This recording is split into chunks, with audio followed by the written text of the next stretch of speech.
Hey, welcome back, folks. I'm J.B. Shreve, your host at the End of History podcast and jbshreve.com, where we help believers make sense of the chaotic world they live in with intelligent, faith-based perspectives of our time and the history that made those times. Today, we're on episode 20 of our deep dive on American history, the Empire, a 250-year American story. We'll be looking at the War of 1812, America's failed invasion of Canada. A lot of people, a lot of Americans at least, don't even realize that happened. And the point in our history today, we're going to cover where the legends and myths of America's origins really begin to take off. So we're going to cover quite a bit today. So I want to, in an effort to cover all that ground, let's go ahead and jump in. This is the end of history. A true revolution of values will soon cause us to question the fairness and justice of many of our past and present policies. We believe that peace is at hand. An axis of evil, arming to threaten the peace of the world. Democracy and freedom for all. We must choose in this crucial moment of human history. So in our last episode, we saw how Thomas Jefferson and the Jeffersonian Republican Revolution of 1800 really began to shape, really began to define the identity, the idea of America. This was true for Americans themselves as well as for the wider world. Between 1800 and 1825, the Jeffersonian Republicans, their vision of a revolution of 1800, as well as an expanding empire of liberty, that continued to shape the United States long after Jefferson himself left office.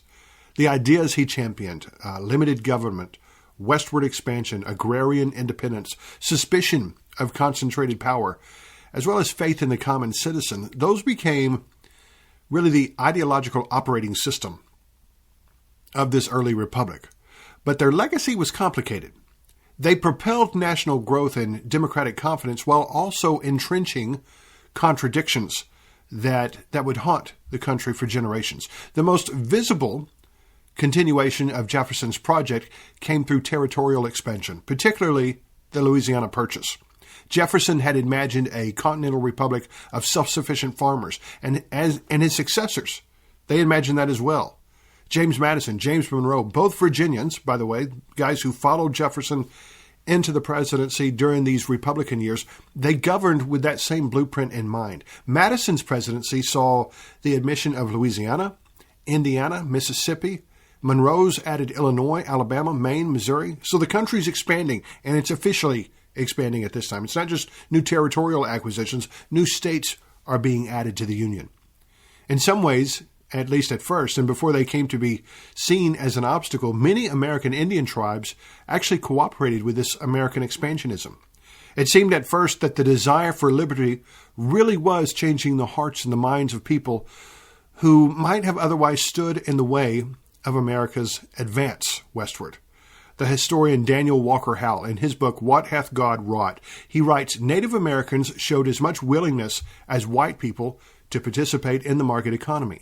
Their aptitude for commerce gave rise to one of the fastest growing industries of the 19th century, the fur trade.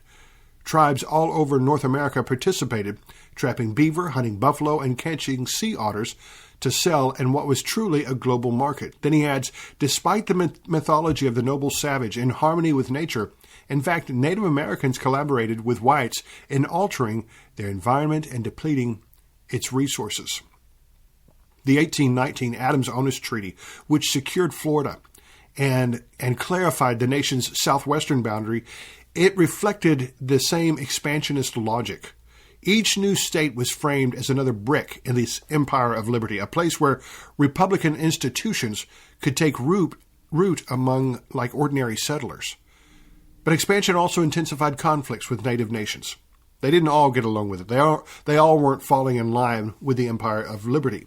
So this accelerated forced removals, violent dispossession that was going on during the same time period. The ideal of spreading liberty coexisted with the reality of seizing land. It was a contradiction, a dangerous and deadly one for those on the wrong side of American power, but Americans learned to accommodate this contradiction. Jeffersonian ideas also shaped American political identity. The Federalist Party collapsed after the War of 1812. That left Jeffersonian Republican principles, strict constructionism, suspicion of standing armies, and celebration of the common citizen as the default language of national politics in America. Even Monroe, James Monroe, who presided over the so-called era of good feelings, that was what they called it, what they called society at that time, the political age, the political feel. He governed in a style that reflected Jefferson's preference for consensus, for frugality, for limited federal reach. The government reduced the national debt, kept taxes low, maintained small peacetime militaries. Americans increasingly saw themselves as a people defined by Republican virtue rather than aristocratic hierarchy. It was during this period of time that the normal greeting of bowing to one another was replaced with shaking hands. Shaking hands demonstrated social reciprocity instead of a hierarchy of one person greeting or greater than the other. But the Jeffersonian legacy was not purely decentralizing. Ironically, the War of 1812 forced Madison and Monroe, the next presidents after Jefferson, to adopt policies that Jefferson himself had resisted, like a national bank, protective tariffs, a federally funded internal improvements program. These measures, later called the American System, were justified as temporary necessities, but they revealed a tension at the heart of Jeffersonianism. The nation wanted to remain agrarian and decentralized, but its growth required infrastructure. It required credit and coordination, so the result was a hybrid political order. Jefferson in rhetoric, increasingly nationalistic in practice. Another way of saying this is, the way I described it in the last episode, America and its leaders spoke one way, but they behaved in another way.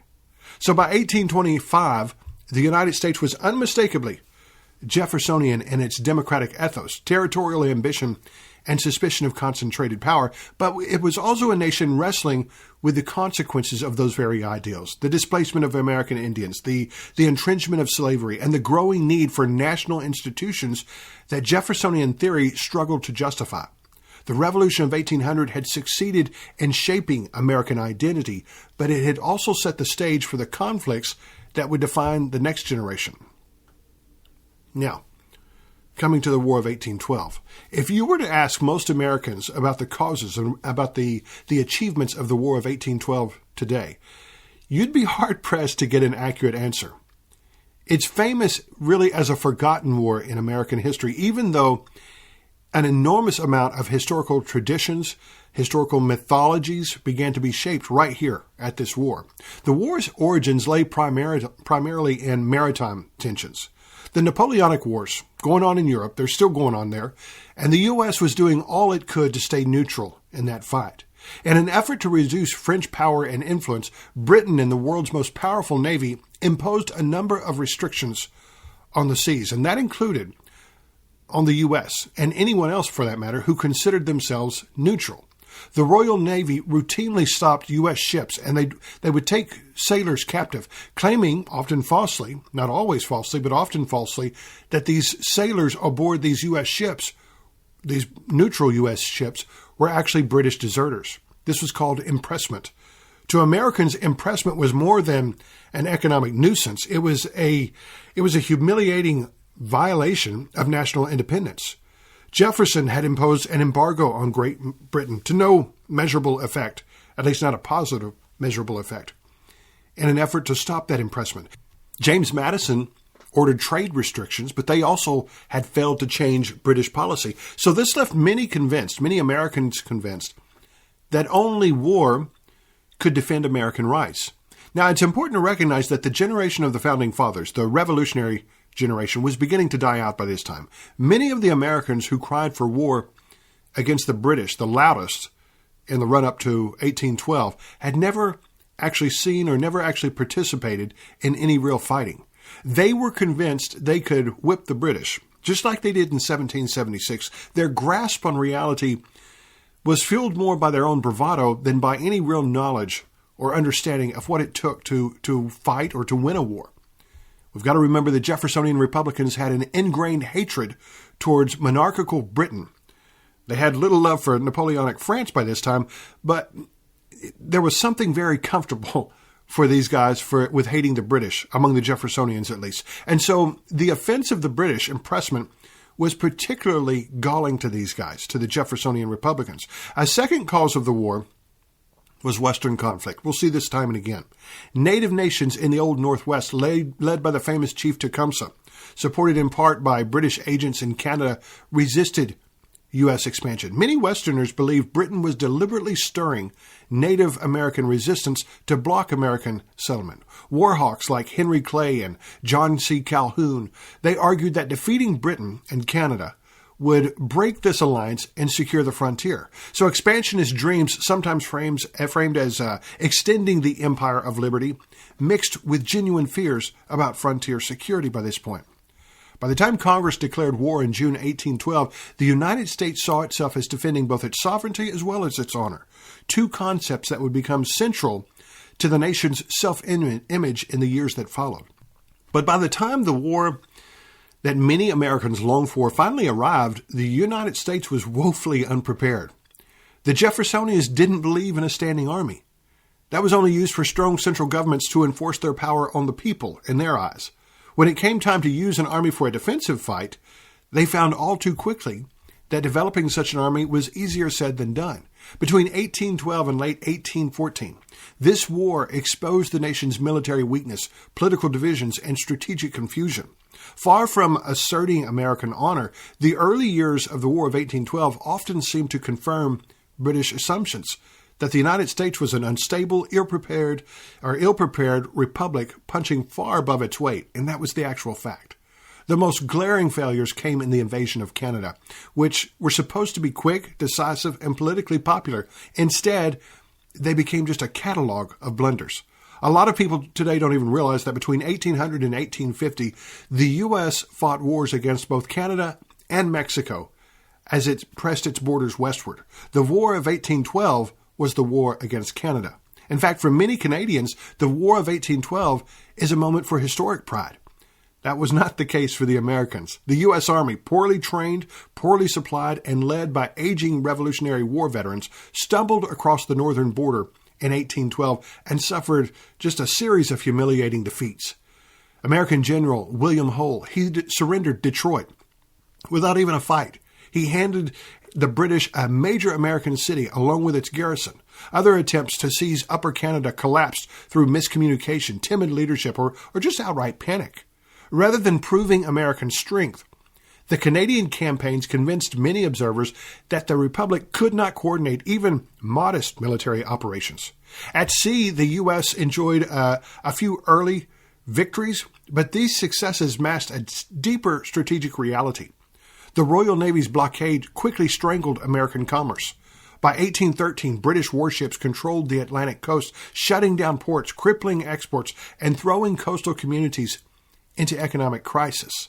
The blockade also revealed the limits of Jeffersonian and Madisonian policies that had kept the Navy small during peacetime years. The U.S. could win single-ship duels, but it couldn't protect its own coastline. The war deepened political fractures. New England Federalists, furious at the economic devastation caused by this blockade that had been brought on by the war, they were convinced the war was a partisan project of the South and the West, and they openly resisted federal authority. State militias refused to cross borders. Governors defied Madison's request for troops, and smuggling out of New England with Canada, it flourished. By late 1814, the Hartford Convention, it gathered a lot of New England delegates to discuss constitutional amendments, and in the eyes of some critics, they even flirted with secession. Now, this is another little-known fact of American history. The first states to call for secession from the Union, they weren't from the South. They were from New England during the War of 1812. Instead of uniting the nation, this war threatened to tear it apart. And this move by the Federalists in New England, it's going to end up backfiring on them by the time the war was over. It was the official death blow for the political party of the Federalists. That's all to come, though. The American burning of York, modern-day Toronto, on April 27, 1813. This is one of the most controversial and consequential episodes of the War of 1812. What was intended as a quick strike against a lightly defended provincial capital, instead it became a chaotic, destructive occupation that damaged America's reputation and helped set the stage for later British retaliation. The assault began when U.S. forces under General Zebulon Pike landed west of the town and pushed towards the fortifications. The defenders, a mix of British regulars, Canadian militia, and indigenous allies, they fought a delaying action before retreating. So as the Americans advanced into Fort York, a massive explosion triggered by the retreating British killed Pike and dozens of his men. Well, that blast enraged the surviving troops and contributed to the indiscipline that followed. Once the fort fell, American soldiers looted public buildings, private homes, and the government stores. The most infamous act came when U.S. forces burned the provincial parliament building, an action justified at the time as retaliation for the explosion, but widely condemned even within the United States. And that destruction, it shocked Upper Canadians and hardened local resistance to the American invasion. The burning of York had lasting effects. It undermined American claims that the war was being fought to defend national honor. Instead, it made the U.S. appear vindictive, undisciplined. The burning of York became a grim turning point, an early reminder that the War of 1812, already marked by miscalculation, by frustration, could easily spiral into cycles of retaliation that neither side could fully control. Well, the British moved against America's capital in Washington, D.C. the next year. And in direct retaliation for what had been done in York, the British burning of Washington, D.C. on August 24th, 1814, it was literally the lowest point of the War of 1812, one of the most humiliating moments in American history. It unfolded after a series of American failures along the Canadian frontier and came at a moment when Britain, having defeated Napoleon finally, could now redirect seasoned troops and naval power toward North America. The Chesapeake region, poorly defended and politically divided, became an inviting target. America's Secretary of Defense, he had mocked the idea that the British could ever even reach Washington. Well, not only did they reach the capital city, they did it easily. British forces under Major General Robert Ross, he landed in Maryland. They landed in Maryland. They marched toward the capital with roughly 4,500 veterans. The American defense, led by General William Winder, was disorganized from the start. Militia units were poorly trained. Commanders disagreed on strategy, and the federal government had failed to prepare the capital for a serious attack. At Bladensburg, just north of Washington, American forces collapsed in what observers later called the Bladensburg Races, as militia units broke and fled under British bayonet charges. One early American historian described this as the greatest disgrace ever dealt to American arms. Numerous historians have called it the most humiliating episode in American history. An officer with the British described their attack on the forces defending Washington in the summer of 1814 with these words. He said, "The skirmishers were driven in as soon as attacked. The first line gave way without offering the slightest resistance, and the left of the main body was broken within half an hour after it was seriously engaged." Quoting again from Howe's book, What Hath God Wrought, as he describes the scene in Washington as the British approached, he says, "The crowd of fugitives included the President of the United States. On the field of combat, the commander-in-chief had not even been able to control his horse, much less his army. Madison and his cabinet secretaries, after witnessing the first stages of the farcical battle, galloped off in different directions and went into hiding out of touch with each other, leaving the country leaderless. Congress was taking its accustomed summer vacation, its members out of town. In this political vacuum, the responsibility for the evacuation of the executive mansion fell to the First Lady. Unlike most of those around her, Dolly Madison kept her head and safeguarded some of the national treasures, including Gilbert Stuart's famous portrait of George Washington, in organizing her departure. But when Mrs. Madison sought refuge the next day at a Virginia farmhouse, the housewife cursed her because her husband had been called up for militia service and threw the First Lady and her entourage out. It was all too typical of the disrespect into which military humiliation had cast all the country's leaders." End of quote. Following the British departure from the White House, the charred walls of the president's house were repainted white to cover the burnt stains of defeat. Now, several historians say this is it was here that Americans began to refer to the president's house as the White House.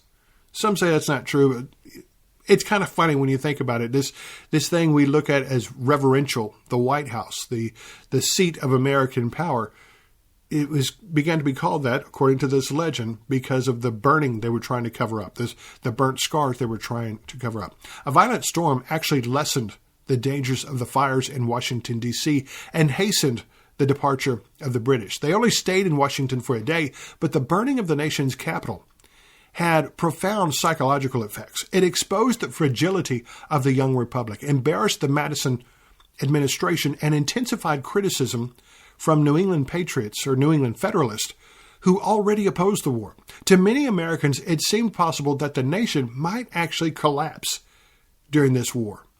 All of this during the War of 1812, like the American Revolution and the French and Indian War before, was simply the American theater and experience of a greater contest being fought between the powers of Europe. In the War of 1812, for the British, the fighting was more about the war with Napoleon than it was about the Americans. The year after the burning of Washington, Napoleon, he's finally defeated at the Battle of Waterloo. Now freed from fighting Napoleon, the British shifted more troops and ships to North America, hoping to just force a favorable peace. They wanted to put an end to all this fighting. They were tired of fighting, right? The U.S., exhausted financially, militarily, they struggled to defend their own coastline under an increasingly tight British blockade.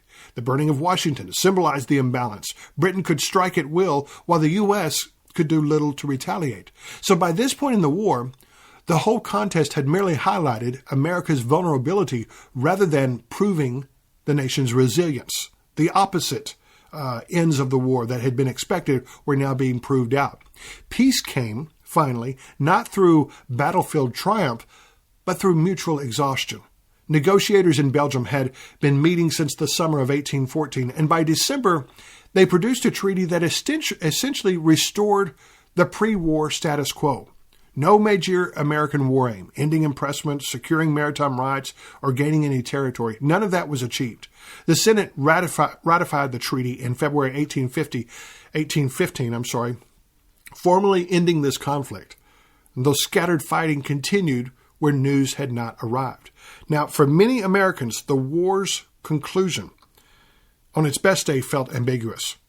The capital still bore the scars of invasion. The treasury, the American treasury, was depleted. The nation had little to show for 2.5 years of struggle. The U.S. had survived, but survival alone, well, it's kind of a thin victory.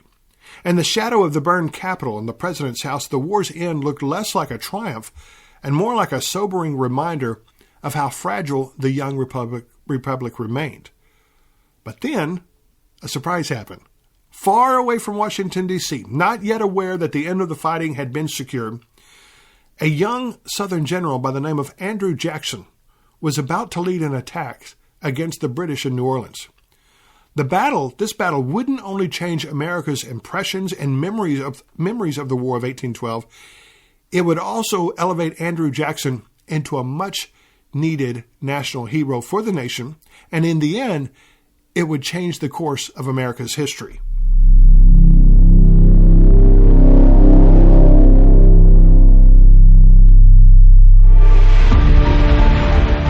If you're enjoying this podcast series on America's history, you're going to want to check out my book, Politically Incorrect, Real Faith in an Era of Unreal Politics. If you've ever wondered how a person of faith should navigate today's chaotic political climate, this book lays it out. It's not about parties. It's not about taking sides.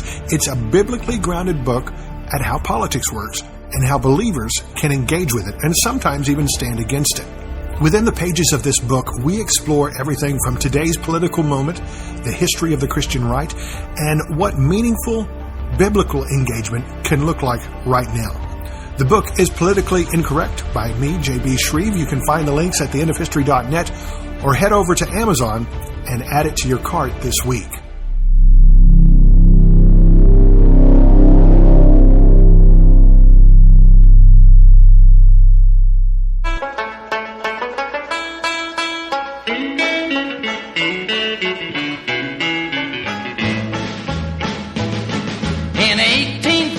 We took a little trip along with Colonel Jackson down the mighty Mississippi. We took a little bacon and we took a little beans, and we caught the bloody British in a town in New Orleans. We fired our guns and the British kept a-coming. Andrew Jackson's life before the Battle of New Orleans is really like a frontier epic. It's violent, it's ambitious, it's shaped by the raw edges of the early republic. He was born in 1767 in the Waxhaws region between North and South Carolina. And Jackson grew up amid poverty, he grew up amid instability and the lingering trauma of the American Revolution. By age 14, he had lost his mother, both brothers, after the war. He carried a British officer's saber scar on his head and hand after he refused to polish the man's boot. And this early defiance really hardened into a lifelong creed: never yield, never forget a slight. This is Andrew Jackson. As a young man, he drifted west to the Tennessee frontier, where opportunity really favored the bold. He read law, became a prosecutor. He quickly embedded himself in the rough and tumble world of frontier politics and land speculation. His temper was legendary even then. He fought duels. He brawled. He had courtroom battles with equal enthusiasm as those kinds of activities. He cultivated a reputation as a man who would defend his honor and his friends' honor at any cost. But he was also shrewd, rising to serve as Tennessee's first congressman, then senator, and finally judge on the state's superior court.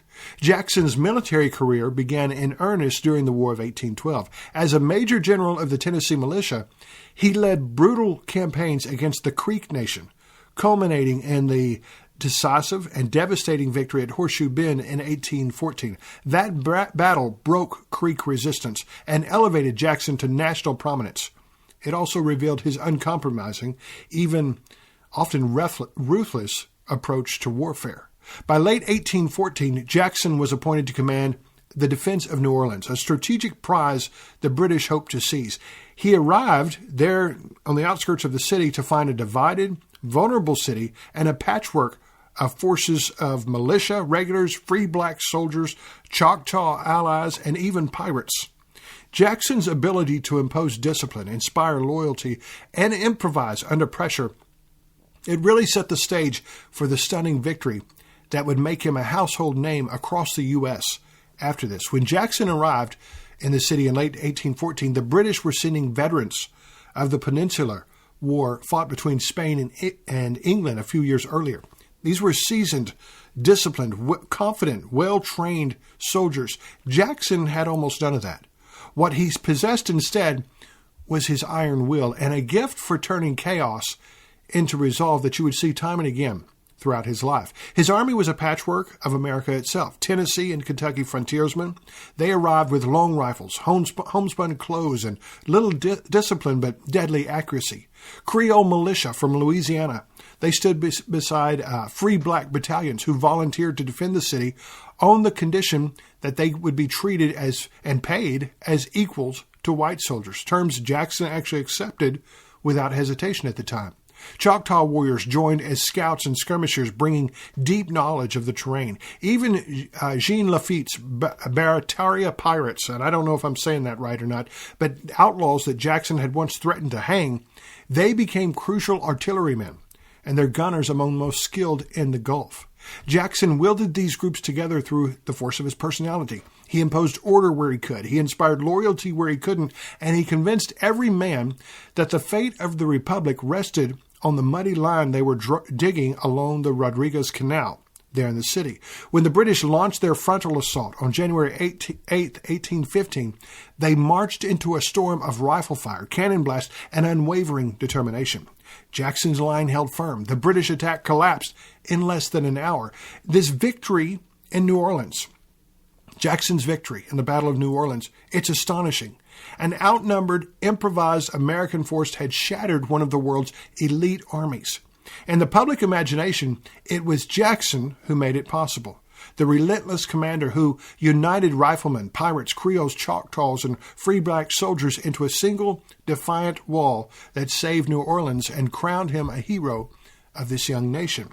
So the War of 1812, the war that had produced little but embarrassment so far, little but economic hardship and internal discord for America, it now finalized itself on a completely new narrative.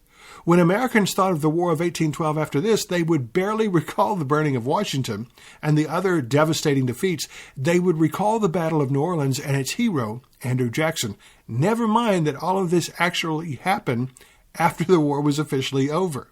Jackson would come to define the next several decades of American identity and politics once he reached his full ascent and reached the presidency 14 years later. The Federalists were officially a thing of the past after the War of 1812. They had been disempowered since the Jeffersonian Revolution of 1800, but when they opposed the war at the beginning, they kind of sealed their fate. After the War of 1812, no one was a Federalist anymore. But even the Jeffersonian Republicans were about to disappear from history. They would be replaced by Jacksonian Democrats. As Andrew Jackson ascended into the sphere of political power over the next decade, he helped foster a fully partisan system of politics. Friends and party members were rewarded. Enemies and outsiders were punished. This was the beginning of the American political system that we are a lot more familiar with today, the two-party system, even though it wasn't the same two parties at that time. That's all to come, though. For now, a new vision, a new image of America began to dawn. And I guess it wasn't totally new. There had been contradictions since the beginning when Jefferson wrote that all men are created equal into the Declaration of Independence, and then America encoded slavery into the Constitution. But after the War of 1812, the divide between real and imagined, it really seemed to grow wider.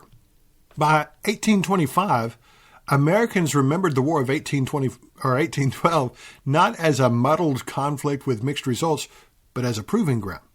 It became a story of resilience, of honor defended, and national destiny affirmed.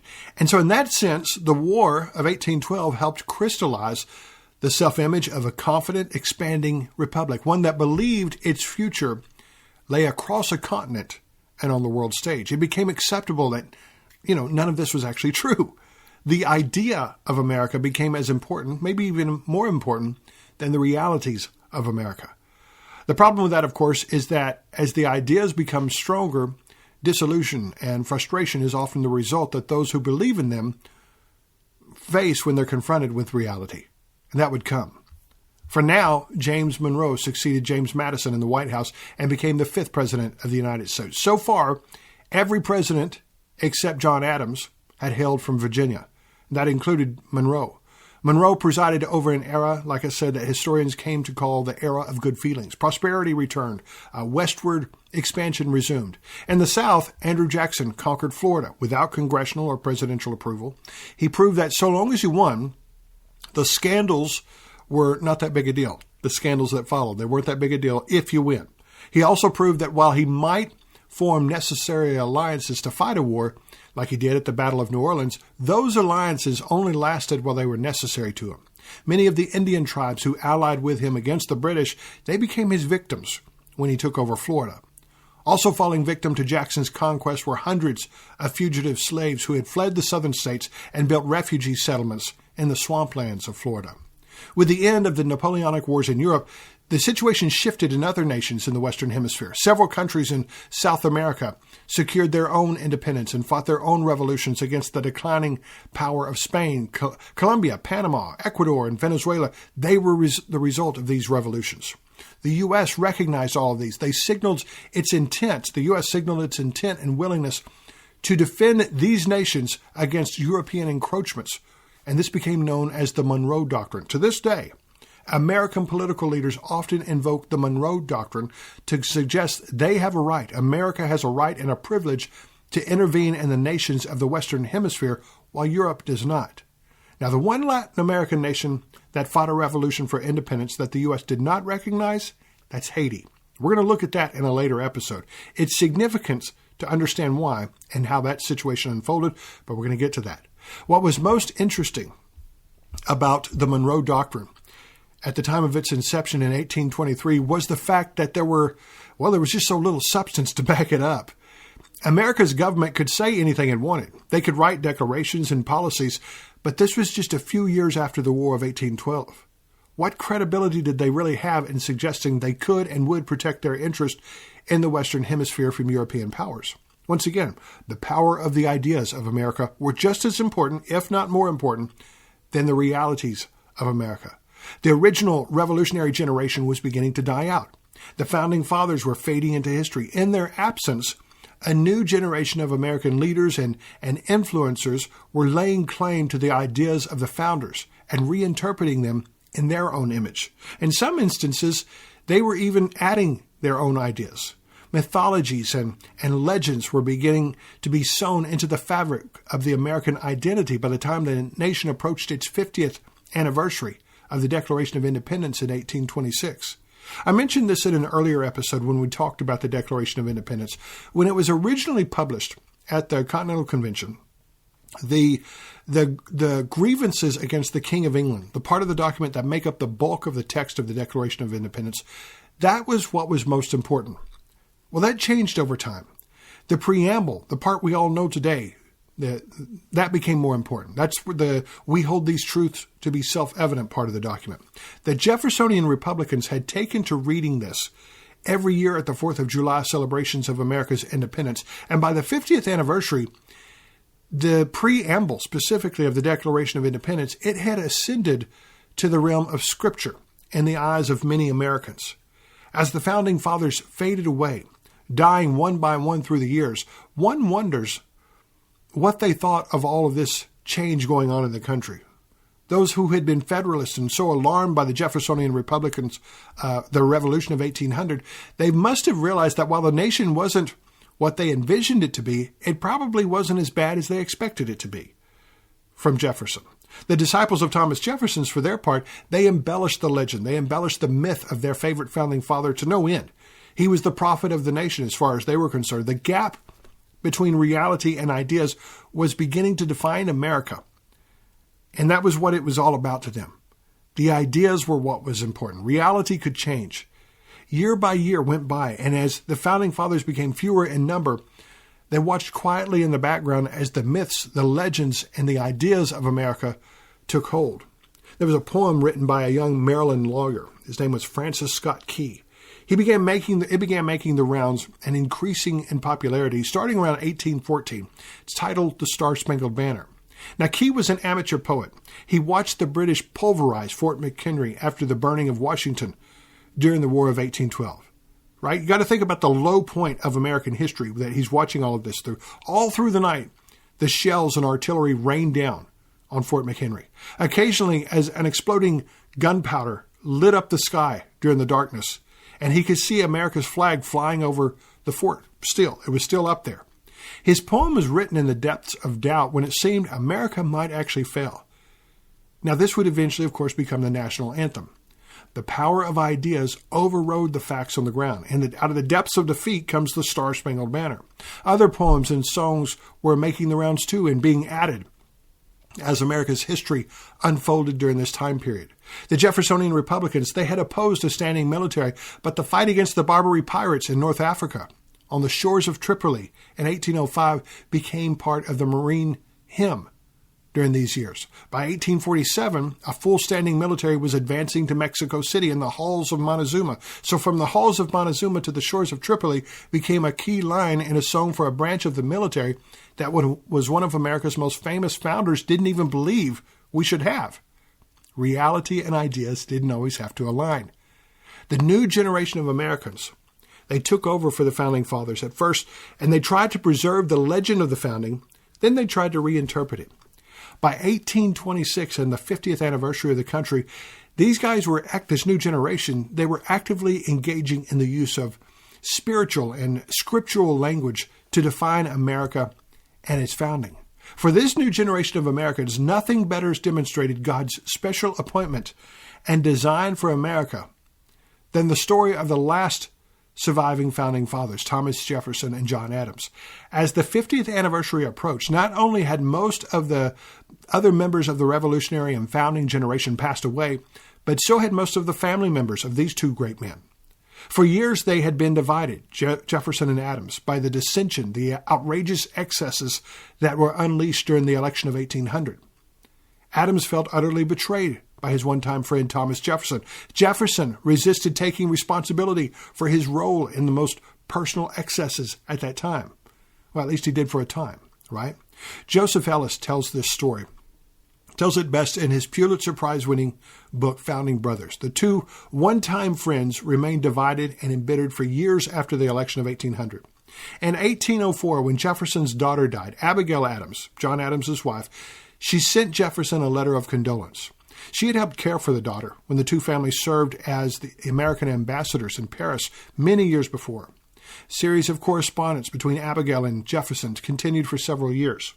She several times rebuked Jefferson for his treatment of her husband, even as he mentioned his own perceived slights from Adams and his followers. And it wasn't until 1812, Years after Thomas Jefferson was out of office and during the run-up to this new American war with Great Britain, that the two former presidents finally began corresponding directly with one another through these letters. Adams had been encouraged by his wife Abigail, and both men had been encouraged to engage with one another by letter through another friend and member of that elite group of the Founding Fathers, Dr. Benjamin Rush. Now, once Adams sent the first tentative letter, Jefferson replied warmly. The floodgates opened. Over the next 14 years, starting in 1812, over the next 14 years, these two men exchanged more than 150 letters, creating a dialogue that ranged across politics, philosophy, religion, science, history, and the meaning of the American Revolution. And their correspondence became a kind of long-distance conversation about the human condition, conducted by two men who had helped invent a nation and were now reflecting on what they had wrought. Adams wrote with his characteristic bluntness, wry, skeptical, often self-deprecating. Jefferson responded with his elegant, expansive prose, always searching for harmony and principle. They debated the French Revolution, the dangers of concentrated power, the failures and successes of their own presidencies, and the unpredictable course of democracy. They also talked about their family.